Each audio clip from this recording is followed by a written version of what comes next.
ஒரு தலைவராக இருக்கணும். இப்ப சொல்லலாம் வாரிசு அரசியல்னு சொல்லி குற்றம் சாட்டலாம். வாரிசு அரசியல் இல்லாத இடத்துல என்னாச்சு? இங்க நல்ல விஷயங்கள் எல்லாம் யாரும் பேசுறது இல்ல. நல்ல விஷயங்கள் பேசணும்னா இந்த பக்கத்து மக்கள் மட்டும்தான் பேசணும்னு நினைக்கிறாங்க. அப்படி கிடையாது. நான் பிறந்து வளர்ந்த பேக்ரவுண்ட் பார்த்தீங்கன்னா ராஜாஜி அவர்களோட மிக க்ளோஸ் அசோசியேட் எங்க அப்பா.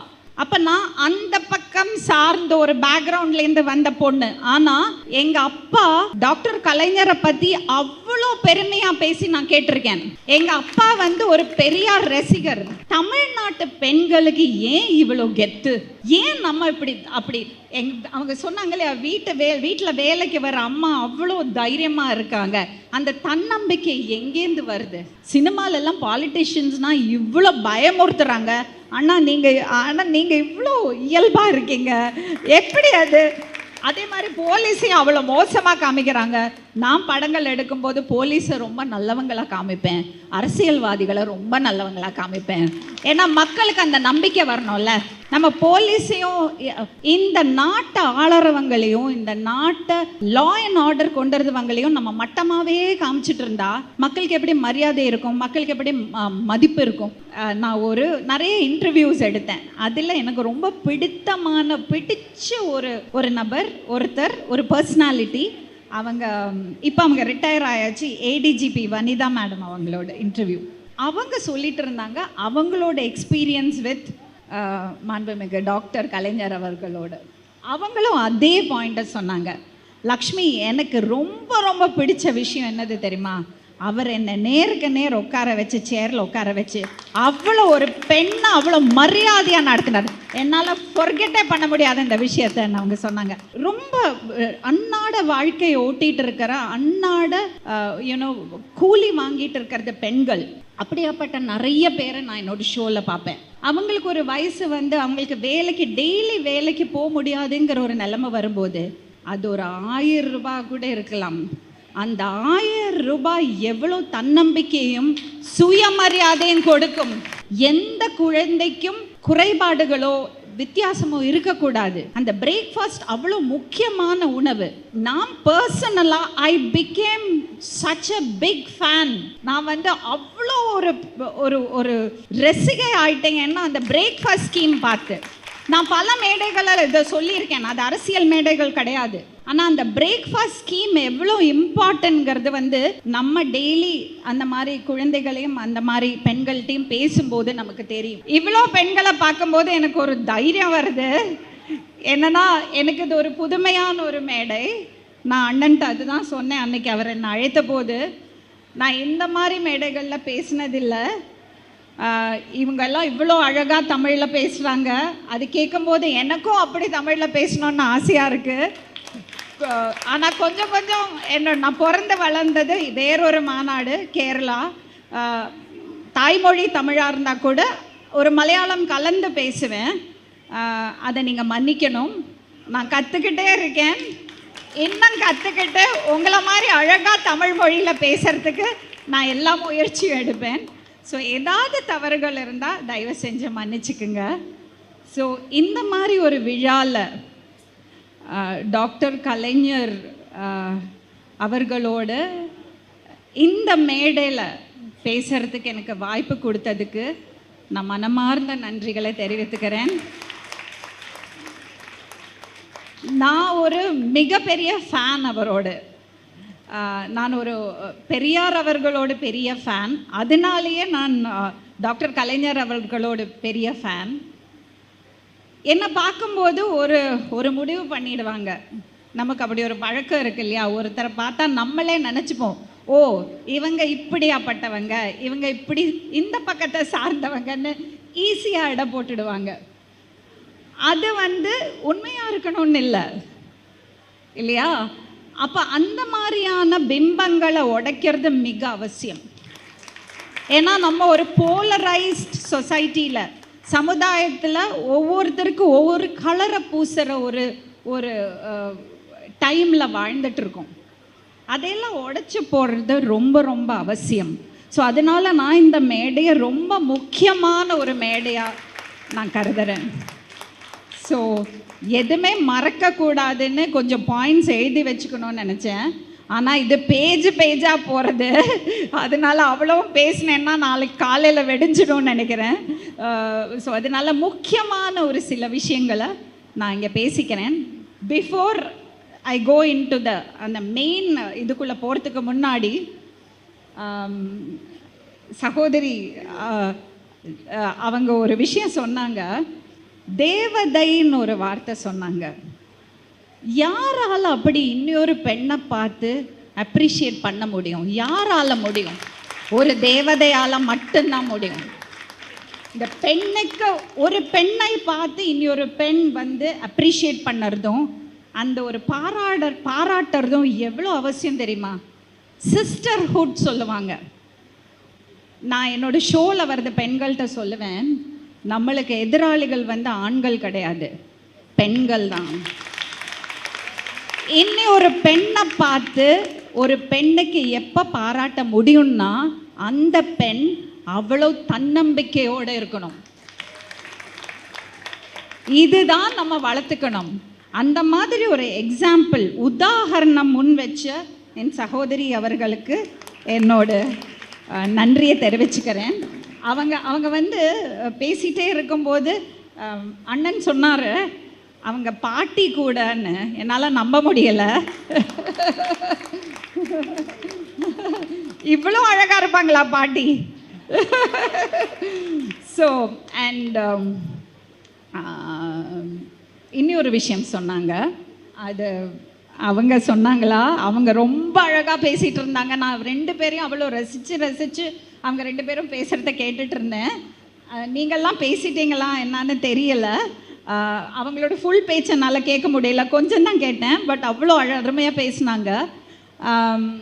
தமிழ்நாட்டை பற்றியும் தமிழ்நாட்டு பெண்களை பற்றியும், பெண்ணாக பிறந்தா தமிழ்நாட்டில் பிறக்கணும்னு ஒரு விஷயம் சொன்னாங்க இல்லையா, அது எவ்வளோ உண்மை தெரியுமா? இது ஒரு மேடைக்காக ஒரு பேச்சுக்காக பேசுகிறது பேச்சு கிடையாது. நான் தமிழ்நாட்டில் பிறக்கலை, நான் தமிழ்நாட்டில் வளரலை. ஆனால் நான் புகழ்ந்த வீடு, நான் வந்து சேர்ந்த இடம் தமிழ்நாடு. நான் வந்து ரொம்ப பெருமையாக நான் தமிழ், என் மொழி தாய்மொழி தமிழ்னு ரொம்ப பெருமையாக எனக்கு புல்லரிக்கும். எனக்கு அவ்வளோ பிடிக்கும் தமிழ்நாடு. நான் வந்து எத்தனையோ வருஷம் வெளிநாட்டில் இருந்துட்டு அடம் பிடிச்சு சண்டை போட்டு யூஎஸ்க்கு போக மாட்டேன், நான் தமிழ்நாட்டுக்கு தான் வருவேன்னு அடம் பிடிச்ச வந்த ஆளு நான். 15 வயசில் எனக்கு நிச்சயமாகி 16 வயசில் நான் தமிழ்நாட்டுக்கு வரப்போகிறேன்னு தெரிஞ்ச போது என் தாத்தா எனக்கு அ புக்கு வாங்கி கொடுத்தாரு. அவர் என்கிட்ட சொன்னார், தமிழ்நாட்டில் இருக்கும்போது நீ பஸ் போர்டெல்லாம் வாசிக்கணும், அப்போ நீ கொஞ்சம் தமிழ் கற்றுக்கோன்னு. அப்போ எனக்கு தெரியாது தமிழையும் தமிழ் மக்களையும் நான் இவ்வளோ உயிருக்கு உயிராக நேசிப்பேன்னு எனக்கு தெரியாது. எனக்கு உங்களையெல்லாம் பார்த்தா எவ்வளோ எக்ஸைட்மெண்ட்டாக இருக்குது தெரியுமா? அவ்வளோ சந்தோஷமாக இருக்குது. அதுக்கு என்ன காரணம்? தமிழ்நாட்டு பெண்களுக்கு ஏன் இவ்வளோ கெத்து? ஏன் நம்ம இப்படி அப்படி அவங்க சொன்னாங்க இல்லையா, வீட்டில் வேலைக்கு வர அம்மா அவ்வளோ தைரியமாக இருக்காங்க. அந்த தன்னம்பிக்கை எங்கேருந்து வருது? யாரு கொடுக்குறாங்க அந்த தன்னம்பிக்கையை? யோசிச்சு பார்ப்போமா? அது கொஞ்சம் யோசிச்சு பார்ப்போமே. எங்கேருந்து வருது அந்த தைரியம்? அந்த மாநிலத்தை ஆளுற அரசு வந்து எப்போ இருக்கா அந்த பெண்கிட்ட, நீ ஒரு பெண் பிள்ளைய பெத்துக்கோ, அந்த பெண் பிள்ளைய நீ பெத்துக்கிட்டேனா அந்த பிள்ளைக்கு நான் பொறுப்பு, அந்த பிள்ளை நம் வீட்டு செல்வம் சொல்லுற ஒரு அரசு இருந்தா ஏன் அந்த தைரியம் வராது? அவங்க சொன்ன மாதிரி அந்த தாய் ஒரு வயசுக்கு அப்புறம் நீங்க பாருங்களேன், எனக்கு இப்போ 60 வயசு ஆக போறது. ஓகே, அப்படி இருக்கும்போது எனக்கே படிப்பு இருக்கு, தேவையான விஷயங்கள் எல்லாமே இருக்கு. ஆனால் கூட ஒரு பயம் வரும். நம்ம வயசு காலத்தில் நம்ம என்ன பண்ணுவோம்? எல்லாரும் பசங்க பார்த்துக்கிட்டாலும் என்ன இருந்தாலும் நமக்கு ஒரு நம்ம யாரையும் சார்ந்து வாழக்கூடாதுங்கிற ஒரு ஆசை இருக்கும் இல்லையா? அப்படி இருக்கும்போது ரொம்ப அன்னாட வாழ்க்கையை ஓட்டிகிட்டு இருக்கிற அன்னாட கூலி வாங்கிட்டு இருக்கிறது பெண்கள். அப்படியாப்பட்ட நிறைய பேரை நான் என்னோட ஷோவில் பார்ப்பேன். அவங்களுக்கு ஒரு வயசு வந்து அவங்களுக்கு வேலைக்கு டெய்லி வேலைக்கு போக முடியாதுங்கிற ஒரு நிலைமை வரும்போது அது ஒரு 1000 ரூபாய் கூட இருக்கலாம். அந்த 1000 ரூபாய் எவ்வளோ தன்னம்பிக்கையும் சுயமரியாதையும் கொடுக்கும். அப்போ நீங்க பார்த்தீங்கன்னா டாக்டர் கலைஞர் அவர்களோட திட்டங்களை அவர்களோட கனவுகளை யார் இப்போ வந்து அதை ஃபுல்ஃபில் பண்ணிட்டு இருக்காங்க? இப்போ நமக்கு இருக்கிற மாண்புமிகு நம்ம முதலமைச்சர் அதை ரொம்ப அருமையாக ரொம்ப ரொம்ப சிறப்பாக செய்து கொண்டிருக்கிறார். இன்னொரு விஷயம் சொன்னாங்க, பிரேக்ஃபாஸ்ட் ஸ்கீம், காலை உணவு, அது எவ்வளோ முக்கியம். நான் பார்த்துருக்கேன். நான் வந்து சொல்வதெல்லாம் உண்மையில் எல்லா தரப்பு மக்களையும் பார்க்குறேன். எனக்கு அவங்களோட வாழ்க்கையில் இருக்கிற தினசரி பிரச்சனைகள், தினசரி போராட்டங்களை பற்றி எனக்கு தெரிய வந்தது இந்த ஷோ மூலமாக. அப்போது நீங்கள் ஒரு குழந்தைகிட்ட கேட்டிங்கன்னா அவங்க ஸ்கூலுக்கு போகிறதே வந்து அந்த மத்தியான உணவுக்காக தான், அங்கே தான் ஆரம்பிக்கிறது. ஆனால் அதுக்காக போன பல பெண் குழந்தைகள் இன்னைக்கு டாக்டருக்கு படிச்சுட்டு இருக்காங்க, போலீஸ் ட்ரைனிங் எடுத்துட்டு இருக்காங்க. ஏன்னா அப்படி ஒரு திட்டம் வந்ததுனால. அதே மாதிரி இப்போ வந்து ஆராய்ச்சிகள் என்ன சொல்லுறதுன்னா, அந்த காலை உணவு சாப்பிட்டு ஸ்கூலுக்கு போனாதான் பசங்களுக்கு பிரெயின் ஒர்க் பண்ணும். பசியோட குழந்தை மத்தியான உணவு வர பட்னி அங்கே உட்காந்தா மூளை வேலை செய்யாது, நைட்டு பூரா சாப்பிடாம. தட் இஸ் வை அதுதான் அதை ஃபாஸ்ட்டை பிரேக் பண்ணுறதுக்கு தான் பிரேக்ஃபாஸ்ட் சொல்கிறாங்க. அது வந்து சத்தோட அந்த குழந்தைக்கு கொடுக்கணும். ஒவ்வொரு குழந்தையும் நம்மளோட பொறுப்பு. குழந்தைகளோடு கல்வியிலேயோ அவங்களோட மருத்துவத்திலேயோ இல்லை அவங்களுக்கு பேசிக்கான விஷயங்கள், அந்த செக்யூரிட்டியாக இருக்கட்டும், உணவாக இருக்கட்டும், அதில் எந்த குழந்தைக்கும் குறைபாடுகளோ வித்தியாசமோ இருக்கக்கூடாது. அந்த பிரேக்ஃபாஸ்ட் அவ்வளோ முக்கியமான உணவு. நான் பர்சனலாக I became such a big fan. நான் வந்து அவ்வளோ ஒரு ஒரு ரசிகை ஆயிட்டேங்கன்னா அந்த பிரேக்ஃபாஸ்ட் ஸ்கீம் பார்த்து. நான் பல மேடைகளில் இதை சொல்லியிருக்கேன், அது அரசியல் மேடைகள் கிடையாது. ஆனால் அந்த பிரேக்ஃபாஸ்ட் ஸ்கீம் எவ்வளோ இம்பார்ட்டன்ட்ங்கிறது வந்து நம்ம டெய்லி அந்த மாதிரி குழந்தைகளையும் அந்த மாதிரி பெண்கள்கிட்டையும் பேசும்போது நமக்கு தெரியும். அவ்வளோ பியூட்டிஃபுல்லான ஒரு ஸ்கீம், அது அவ்வளோ முக்கியமான ஒரு ஸ்கீம். ஸோ அது வந்து ரொம்ப ரொம்ப யூனோ எல்லாரையும் வந்து கேப்சர் பண்ணின ஒரு ஸ்கீம் அது. அடுத்தது வந்து இந்த ஆக்சிடெண்ட் பற்றி சொன்னாங்க. நான் இதெல்லாம் சொல்லிவிட்டு அப்புறம் நான் ப்ரிப்பேர் பண்ண விஷயங்களை சொல்கிறேன். நான் சொன்னேன் இல்லையா, பேஜாக எழுதிட்டு வந்திருக்கேன். அப்போது இந்த ஆக்சிடெண்ட் நம்ம பல தடவை ரோட்டில் போகும்போது இந்த மாதிரி விஷயங்கள் பார்க்கும்போது நம்ம நிறுத்தணும்னு நினச்சா கூட சொல்லுவாங்க, போய் தலையை கொடுக்காதே, போய் தலையை கொடுத்தா தேவையில்லாமல் பிரச்சனையாகும். அப்போ நமக்கு தோணும், இது யாரோ பெத்த பிள்ளை தானே, யாரோடோ ஹஸ்பண்டாக இருக்கலாம், யாரோடோ ஒய்ஃபாக இருக்கலாம், நம்ம விட்டுட்டு போகக்கூடாதுன்னு நம்ம ரிஸ்க் எடுத்து நம்ம பண்ணுவோம். பட் அப்போவும் மனசுக்குள்ள ஒரு பயம் இருக்கும். ஸோ இந்த விஷயம் நான் இன்றைக்கி தான் எனக்கு தெரிய வந்தது. இப்படி ஒரு திட்டத்தை நம்ம முதலமைச்சர் அவர்கள் கொண்டு வந்திருக்காருன்னா எனக்கு தெரியாது. ஏன்னா இங்கே நல்ல விஷயங்கள் எல்லாம் யாரும் பேசுறதில்ல. நல்ல விஷயங்கள் பேசணும்னா இந்த பக்கத்து மக்கள் மட்டும்தான் பேசணும்னு நினைக்கிறாங்க. அப்படி கிடையாது. நான் பிறந்து வளர்ந்த பேக்ரவுண்ட் பார்த்தீங்கன்னா ராஜாஜி அவர்களோட மிக க்ளோஸ் அசோசியேட் எங்கள் அப்பா. அப்போ நான் அந்த பக்கம் சார்ந்த ஒரு பேக்ரவுண்ட்லேருந்து வந்த பொண்ணு. ஆனால் எங்கள் அப்பா டாக்டர் கலைஞரை பற்றி அவ்வளோ பெருமையாக பேசி நான் கேட்டிருக்கேன். எங்கள் அப்பா வந்து ஒரு பெரியார் ரசிகர். எங்கள் வீட்டில் அவங்க சொன்னாங்க இல்லையா, மெட்டியொலி ஃபேமிலின்னு. நாங்கள் 5 பெண்கள் 1 பையன். ஆனால் எங்கள் அண்ணன் வந்து 3வது. அதனால அப்பா ஐ டோன்ட் திங்க் என்னோட அப்பா அம்மா அதுக்காக ட்ரை பண்ணல. ஆனால் கூட நாங்களும் மெட்டியொலி ஃபேமிலி தான். எங்கள் அப்பாவுக்கு 5 சிஸ்டர்ஸ்.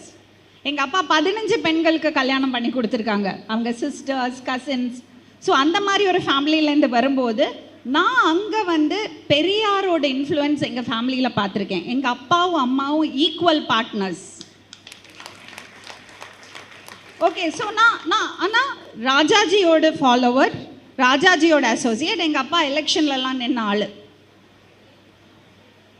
அப்படி இருக்கும்போது எனக்கு அப்போல்லாம் புரியல. நான் ரொம்ப சின்ன பொண்ணு, பெருசாக படிப்பு அப்படியெல்லாம் இல்லை. நாங்கள் சின்ன வயசில் கல்யாணம் பண்ணி அப்படி போயாச்சு.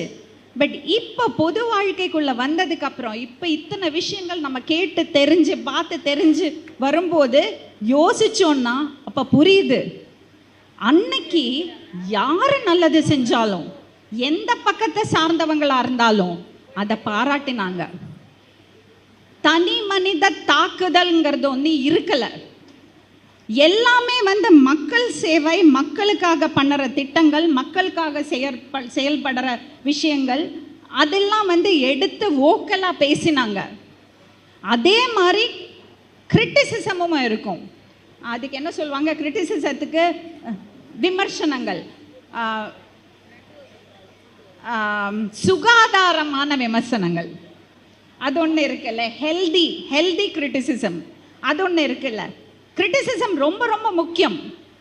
நான் இந்த பக்கத்தை சேர்ந்த ஆள், ஸோ இந்த பக்கத்தில் என்ன தவறுன்னு இருந்தாலும் நான் பேச மாட்டேன்னு இருக்க வேண்டிய அவசியம் இல்லை. பட் ஒரு அரசு நல்ல திட்டங்களை, நல்ல விஷயங்களை கொண்டு போகும்போது அதை பற்றி பெருமையாக உறக்க சொல்லி பாராட்டுறது நம்ம கடமை. அது ரொம்ப அது அந்த அரசுக்கு இன்னும் ஊக்கத்தை அளிக்கும்.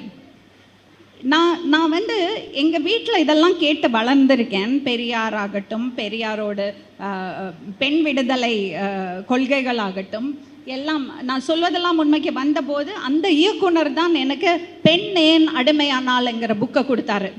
அப்போலேருந்து ஆரம்பிச்சது எனக்கு. அப்போ தான் எனக்கு கனெக்ஷன் போச்சு. 30 வருஷம் முன்னாடி எங்கள் அப்பா சொன்ன விஷயங்கள் இதனால தான் அப்பா அப்படி இருந்தாரோ. ராஜாஜி அவர்கள் எங்கள் வீட்டில் தங்கியிருக்காரு. அவரும் பெரியாரும் அவ்வளோ நல்ல நண்பர்கள். ஆனால் 2 பேரும் 2 வித்தியாசமான ஐடியாலஜிஸ்லேருந்து வரவங்க. பட் அவங்களுக்கு தனி மனித எனிமிட்டியே கிடையாது. அவங்க 2 பேரும் தனி மனிதர்களாக நல்ல நண்பர்கள். அது எவ்வளோ ஒரு ஹெல்தியான விஷயம். அது இப்போ நமக்கு மிஸ்ஸிங்காக இருக்குது. இப்போ நீங்கள் யூடியூபையும் சோஷியல் மீடியாவும் திறந்தீங்கன்னா நமக்கு கிடைக்கிறது இன்ஃபர்மேஷன் இருக்குல்ல, அது எது உண்மை, எது அவங்களோட பார்வையில் மட்டும் இருக்கிற உண்மைன்னு நம்மளால் கண்டுபிடிக்கவே முடியலை. அதனால இந்த மாதிரி மேடைகளில் நம்ம அனுபவங்களை பகிர்ந்துக்கிறது மிக மிக அவசியம் இல்லையா? கரெக்டு தானே நான் சொல்கிறது? அப்புறம் இந்த அரசு அகேன்ஸ்ட் ஹிந்துஸ், தமிழ் பண்டிகைகள் தட் இஸ் ஹிந்து பண்டிகைகளில் விஷ் பண்ணுறதில்ல, இப்படியெல்லாம் நம்ம கேள்விப்படுறோம். கான்ஃப்ளிக்டிங் இப்படி ஒரு இடத்துலேருந்து நமக்கு இன்ஃபர்மேஷன் வருது. ஆனால் எவ்வளோ அதுக்கு இவ்வளோ பல விஷயங்கள் சொல்கிறாங்க. ஆனால் உண்மை என்னது? 3500 கும்பாபிஷேகம் இந்த அரசு பண்ணியிருக்குங்கிறது எவ்வளோ பெரிய விஷயம். நான் வரும்போது எங்கூட வந்தது அட்வொகேட் தமிழன் பிரசன்னா அவர்கள். அவர் பல விஷயங்கள் என்னோட ஷேர் பண்ணார். அவரோட இனிமையான தமிழில், அவரோட கமாண்ட் ஆஃப் லாங்குவேஜில் கேட்குறதுக்கு அவ்வளோ அருமையாக இருந்தது. பல விஷயங்கள் நான் தெரிந்து கொண்டேன். அதுக்கு மிகப்பெரிய நன்றி. அவர் தான் எனக்கு சொன்னார், அவர் செயல் பாபு அண்ணன், சேகர் பாபு அண்ணன் இல்லை, செயல் பாபு அண்ணன். அரங்கமே அவ்வளோ சந்தோஷப்படுவாங்க நீங்கள் அந்த வார்த்தையை சொன்னார். அண்ட் ஸோ இன்னொரு விஷயம், நான் டாக்டர் கலைஞர் அவர்களை பற்றி சொல்கிறதுக்கு விருப்பப்படுறேன். நான் சினிமாக்குள்ளே வந்த புதுசு, நான் ஒரு 45 வயசில் தான் நான் தமிழ் சினிமாக்குள்ளே வந்தேன். ஃபஸ்ட் டைம் சினிமாவே பார்க்க கூட விடாத ஒரு ஃபேமிலியிலேருந்து எனக்கு டாக்டர் கலைஞர் அவர்களை சந்திக்கிற ஒரு வாய்ப்பு கிடைச்சிது. எனக்கு ஒரு இம்ப்ரெஷன் க்ரியேட் ஆகும்ல, ஒருத்தரை பார்க்கும்போது ஒரு பொது என்ன சொல்கிறது, சாதாரண ஒரு பெண்ணா வெளியிலேருந்து நம்ம பார்க்கும்போது நம்ம பல விஷயங்கள் கேள்விப்பட்டிருக்கோம். ஒருத்தரை பார்க்கும்போது நமக்கு என்ன இம்ப்ரெஷன் வரும்? எனக்கு என்ன இம்ப்ரெஷன் வந்தது தெரியுமா? அவ்வளோ படித்தவர், அவர் வந்து கவிஞர், கலைஞர், chief minister, honourable chief minister, இவ்வளோ இருந்தும் ஒரு பெண்ணை தனக்கு சமமாக வச்சு பேசுறது ஒரு விஷயம் இருக்குல்ல, அது ரொம்ப நுணுக்கமான ஒரு விஷயம், ரொம்ப நுணுக்கமான விஷயம். அது தமிழ்நாட்டில் தாங்க அது இருக்கு. பல இடங்கள்ல நான் போய் பார்த்துருக்கேன். ஈவன் செட்ஸில் கூட எங்கிட்ட ஓப்பனாக கேட்பாங்க, நீங்கள் தெலுங்கில் நான் ரொம்ப நடித்ததில்லை, கேரளாவில் இருப்பேன், மலையாள படங்களில் நடிச்சிருக்கேன், தமிழ் படங்களில் நடிச்சிருக்கேன். அந்த ப்ரொடக்ஷன் ஆஃபீஸர்லேருந்து அந்த லைட் ஆஃபீஸர்லேருந்து ஸ்டார்ஸ் வரைக்கும் என்ன அம்மான்னு தான் கூப்பிடுவாங்க. அந்த அம்மான்னு கூப்பிடுறது விஷயம் இருக்குல்ல, பெண்கள் அம்மான்னு கூப்பிடுறது, மரியாதையோடு கூப்பிடுறது, அது தமிழ்நாட்டில் தான்.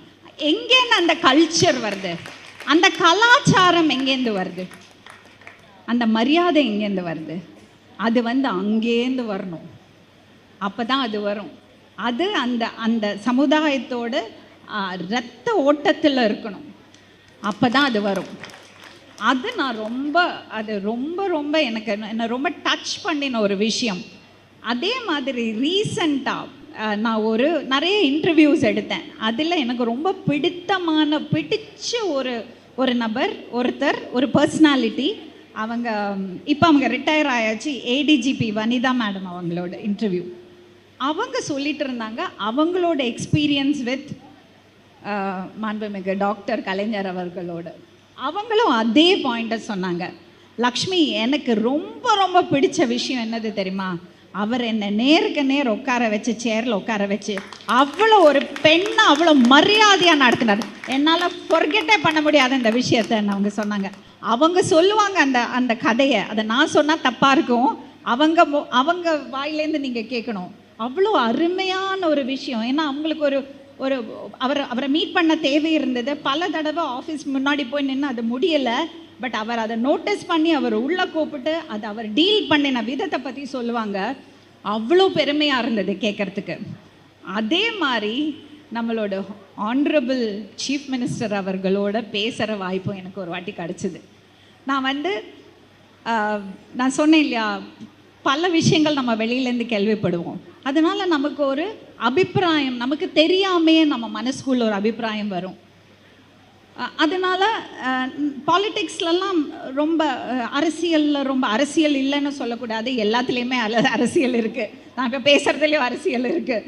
ஸோ பட் கொஞ்சம் பயந்து, ஏன்னா நான் அண்ணன்ட்டே அதுதான் சொன்னேன், சினிமாலெல்லாம் பாலிட்டிஷியன்ஸ்னால் இவ்வளோ பயமுறுத்துறாங்க, ஆனால் நீங்கள் இவ்வளோ இயல்பாக இருக்கீங்க, எப்படி அது? அதே மாதிரி போலீஸையும் அவ்வளோ மோசமாக காமிக்கிறாங்க.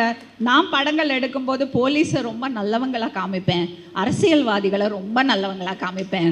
ஏன்னா மக்களுக்கு அந்த நம்பிக்கை வரணும்ல. நம்ம போலீஸையும் இந்த நாட்டை ஆளறவங்களையும் இந்த நாட்டை லா அண்ட் ஆர்டர் கொண்டுறவங்களையும் நம்ம மட்டமாகவே காமிச்சிட்டு இருந்தா மக்களுக்கு எப்படி மரியாதை இருக்கும், மக்களுக்கு எப்படி மதிப்பு இருக்கும்? வராது. அப்புறம் நம்ம பொதுமக்கள் போய் லா அண்ட் ஆர்டர் கொண்டு வர முடியுமா? முடியாதுல்ல, இல்லையா? ஸோ அந்த மாதிரி எனக்கு ஒரு பயம் இருந்தது. பட் எனக்கு அந்த ஆப்பர்ச்சுனிட்டி கிடச்சிப்போ நான் அவர்கிட்ட பேசின போது ரொம்ப அதிசயமாக இருந்தது. எனக்கு எப்படி ஒரு மனுஷன் இப்படி ஒரு பொசிஷனில் இருக்கும்போது எப்படி இவ்வளோ இயல்பாக இவ்வளோ சாதாரணமாக அவர் பேசுகிறாரு, இவ்வளோ மரியாதையோடு பேசுகிறாரு. அங்கேயே எனக்கு ஒரு இம்ப்ரெஷன் க்ரியேட் ஆகிடுது. ஓகேயா? அதுக்கப்புறம் பல விஷயங்கள் நான் மேடம் சுப்ரியா சாஹூ அவர்களோட ஒரு மேடையை ஷேர் பண்ணிக்கிட்டேன். அவங்க வைல்ட் லைஃப் ப்ரிசர்வேஷனில் இந்த காட்டில் இருக்கிற அவங்க காட்டு விலங்கு அதோட பாதுகாப்பு, அங்கே இருக்கிறத ஸ்கீம்ஸ், அங்கே இருக்கிறத விஷயங்கள் எல்லாம் எவ்வளோ தூரம் இந்த அரசு அதில் இன்ட்ரெஸ்ட் காமிக்கிறாங்க, எவ்வளோ தூரம் நம்ம முதலமைச்சர் அதுக்கு முக்கியத்துவம் கொடுக்குறாரு. ரொம்ப அதிசயமாக இருந்ததுங்க. ஏன்னா world wide wild life preservation, இந்த காட்டு விலங்குகளை பாதுகாக்கிறது, இப்போ நம்ம காணாமல் போகிற விலங்குகளை பாதுகாக்கிறது வந்து அவ்வளோ பெரிய பணியாக இருக்குது. நம்ம தமிழ்நாடு அரசு வந்து அதை மிக சிறப்பாக செஞ்சுட்டு இருக்கு. அதுக்கு ஏற்ற மாதிரியான ஆளுங்களை அதாவது இடத்துல வச்சுக்கணும்ல. ஒரு முதல்வர் வந்து விஷன் மட்டும் இருந்தால் பத்தாது. ஒரு ஆளாக நானே எல்லாம் பண்ணுவேன், எனக்கே எல்லா பெருமையும் சேரணும், நானே தான் பண்ணுவேன்னா செயல்பட முடியாது. அவர் கரெக்டான ஆளுங்களை ஐடென்டிஃபை பண்ணி அதாவது இடத்துல வைக்கிறாள், அதுதாங்க சரியான தலைவர். டாக்டர் கலைஞர் பண்ண பெஸ்ட் திங் என்னது தெரியுமா? என்னை பொறுத்த வரைக்கும் அவருக்கு அப்புறம் யாருங்கிறத கிளியரா அவர் வந்து இன்னொரு தலைவரை உருவாக்கிட்டாரு. அந்த இடம் நிறைஞ்சிருக்கலன்னா தமிழ்நாடு என்னவாயிருக்கும்?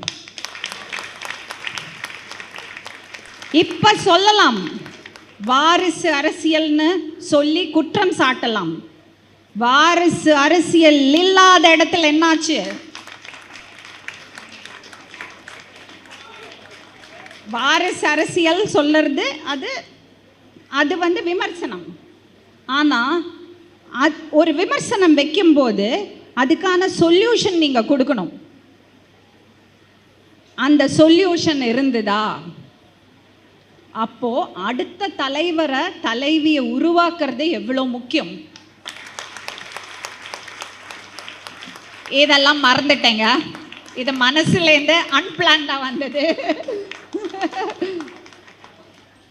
அதே மாதிரி எனக்கு அந்த மேடம் சுப்ரியா சாஹூ அவர்களை பார்த்தபோது எனக்கு என்ன பட்டதுன்னா, அந்த முதல்வரோட விஷன் எப்படி இருக்கு, எப்படியாப்பட்ட ஆளுங்களை அவர் கூட வச்சிருக்காரு. ஒரு சின்ன விஷயம், அண்ணனை சந்திச்ச போதும் நான் தான் நினைச்சேன், கரெக்டா இந்த துறைக்கு இந்த அமைச்சர் எப்படி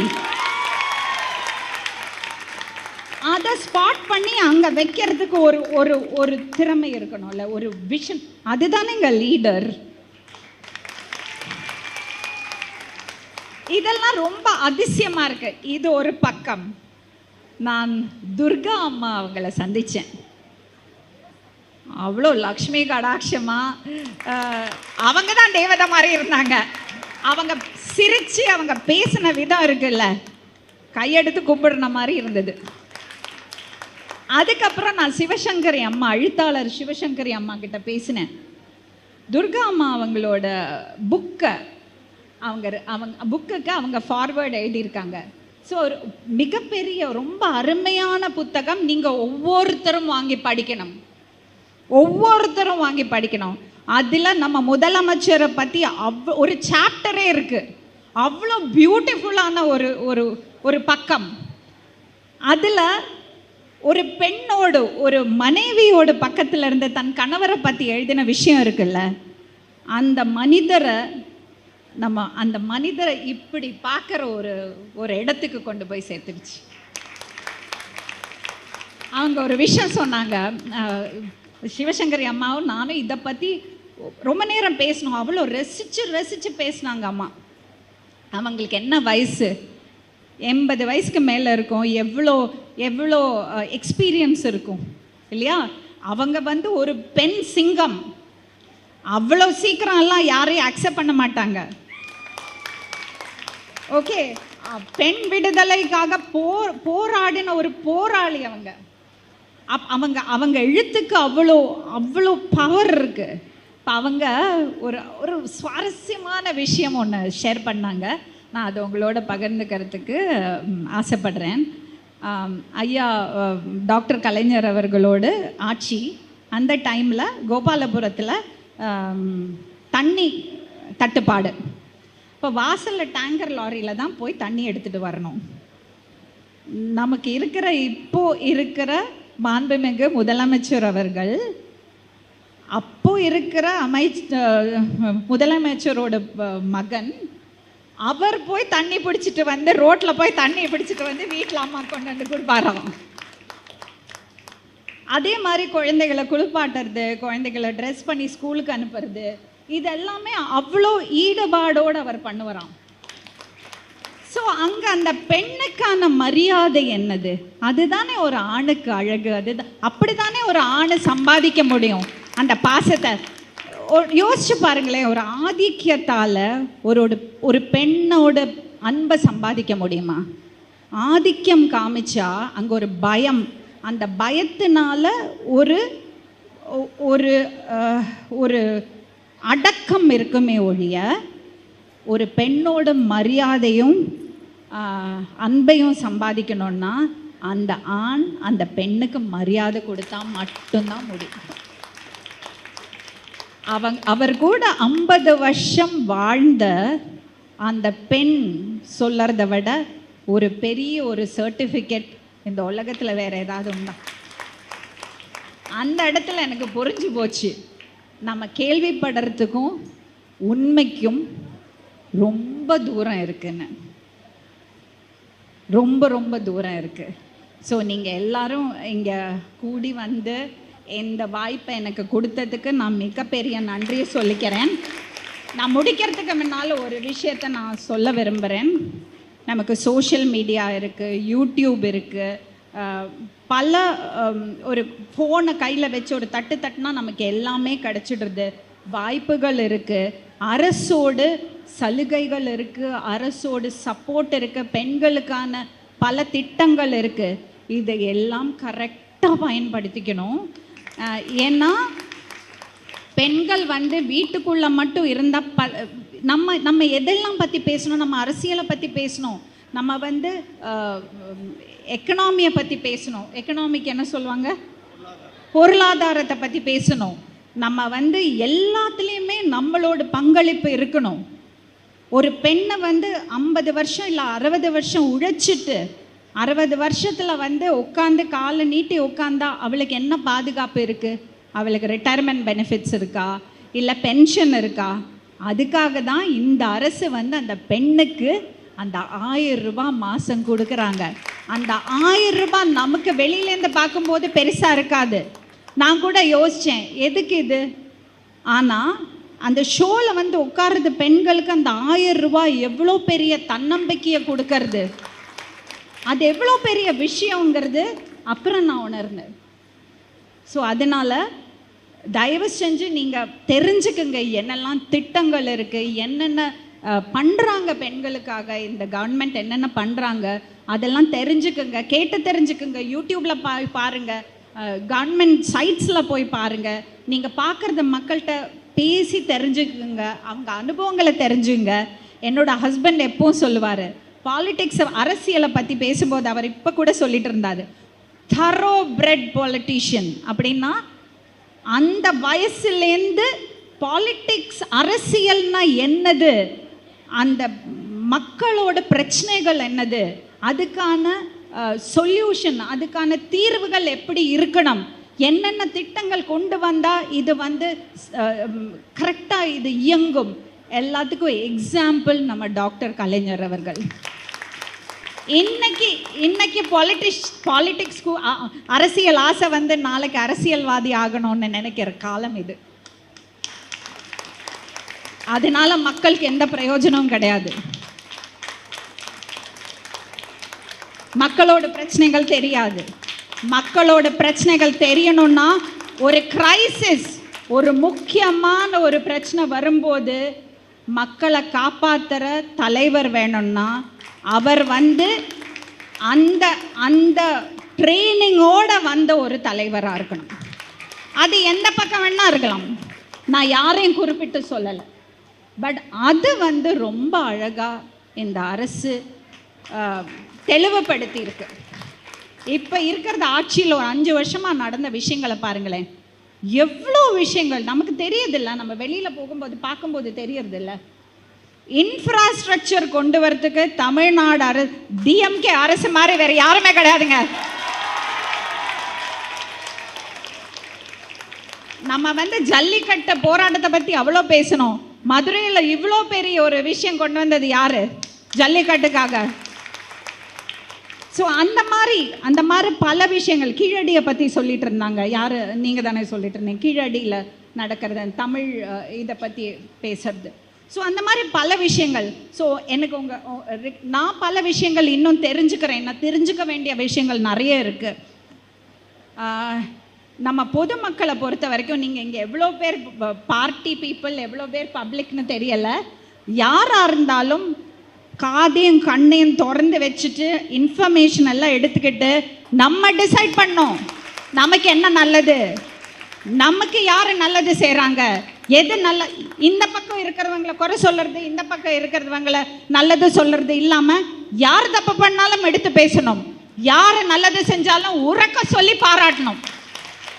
அது நம்ம கடமை, அது ரொம்ப ரொம்ப முக்கியம். அண்ட் இன்னொரு விஷயம், பொறுப்பாக, தட் இஸ் நம்ம இந்த யூடியூப்லேயும் சோஷியல் மீடியாவில் வர்றது எல்லாத்தையும் நம்பாதீங்க. நான் மீடியாக்குள்ளேருந்தே சொல்கிறேன், ஆழ்ந்து ஆராய்ஞ்சு அது என்னது உண்மை தெரிஞ்சதுக்கு அப்புறம் நீங்கள் ஒரு முடிவு பண்ணுங்க. ரொம்ப ரொம்ப சந்தோஷம். நன்றி. வணக்கம். வணக்கம்.